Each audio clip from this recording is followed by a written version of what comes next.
नमस्कार खुलुमबाय मैं हूँ आप लोग का दोस्त जेम्स मुसाहारि आरो आंनि उन्दै उन्दै फंबाय बिनानावमोन आरो आंनि लोगो नोंथांमोन आंनि गोसो गोरबोनिफ्राय जय हिन्द।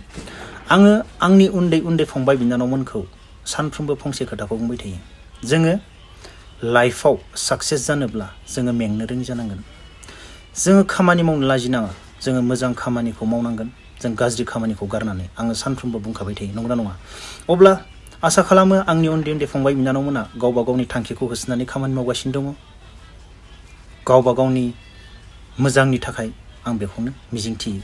दिनैनि भिडिअआ जाहैबाय, आं गोबां दुखु मोननानै दङ आरो दाखालि बावैनिफ्रायनो आं भिडिअ लाबोनो गोनांमोन, नाथाय आं लाबाखै आरो आंनि गोसो सिङाव माने दुखु जानानै दंमोन आरो किसु बाथ्रा। जोंनियाव मा जाना दं दा चिराङाव, नंगौना नङा? दै लोमदों, गोबां आलाय सिलाय दै लोमनानै जोंनि बर' बिमाफोरा, जोंनि बर' बिफाफोरा, आंनि उन्दै उन्दै फंबाय बिनानावमोना दै लोमजानानै न' बुखारजादों।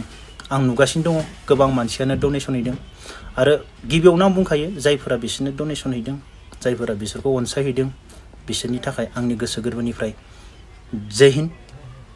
आरो आंनो दा मा नांगौ, जाय चिराङाव दै लोमजानानै रिलिफ केम्पआव दङ, बेयाव जेसेबां मानसि दङ, माने बे रिलिफ केम्पआव दै लोमजानानै न' बुखारजानानै साबेसे उन्दैनिफ्राय लानानै माने गिदिरसिम साबेसे मानसि दङ, आंनो बेखौ नांगौ आरो प्लिज अननानै आंनो सोरबा आंनि भिडिअखौ सोरबा बै दै लोमजानाय जायगानि मानसिफोरा नायोब्ला आरो सोरबा बैसोर जायगानि मानसिफोरा नायाब्लाबो सोरबा मोनथिगौब्ला प्लिज अननानै कमेन्ट बक्सआव कमेन्ट हर।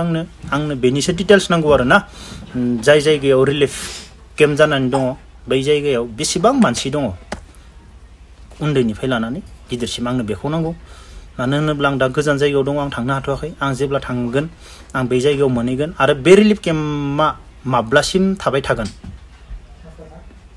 माब्लासिम सोलिबाय थागोन, बेनि डिटेल्स हर आंनो, जाहाथे आं रिलिफ केम्प जोबैनि आगोलावनो मोनहैनो हायो। आरो जेसेबां मानसि दङ बेनि कमप्लिट आंनो ए टु जेड माने मानसिनि माबाखौ डिटेल्सखौ आंनो नांथारगौ आरो इम्पर्टेन्ट जाना दं आंनि थाखाय। आं आसा खालामो गासैबो फंबाय बिनानावमोना बा आंनि लोगो नोंथांमोना जायफोरानो मिथिगौ बे रिलिफ केम्पआव जेसेबां मानसि दङ, प्लिज आंनो कमेन्ट बक्सआव कमेन्ट लिरनानै खोन्थाहर।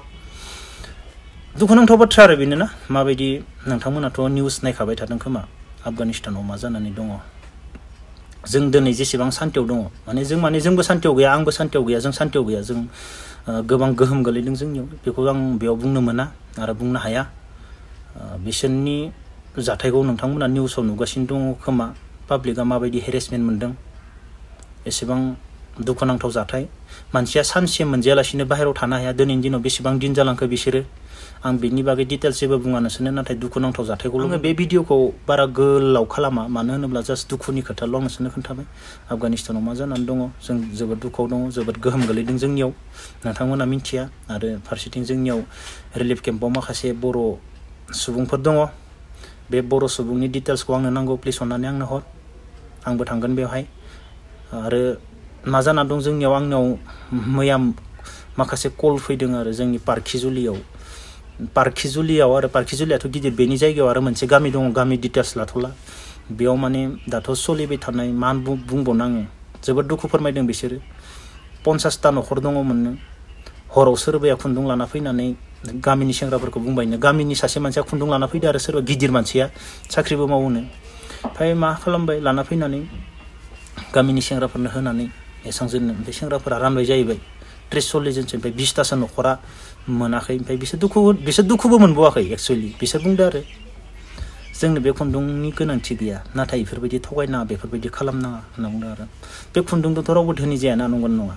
दुखुनांथाव बाथ्राया बेफोरनो आरो जोंनि बर'नि गेजेराव मानो बेफोरबायदि खालामलायबावदो, मानो माइ गाब जुजाय खालामदों। बिसोर जोबोर दुखु फोरमायदों आरो जोंनो गोनांथि गैयामोन, जोंखौ बिदि थगायलायनाङामोन, जोंबोथ' मोनसेयानो, जों गासैबो गामि मोनसेयानो, जों मोनसेयावनो भट थुदों, नाथाय दिनै भट थुखांनायनि उनावबो जोंखौ मानो बिदि खालामदों।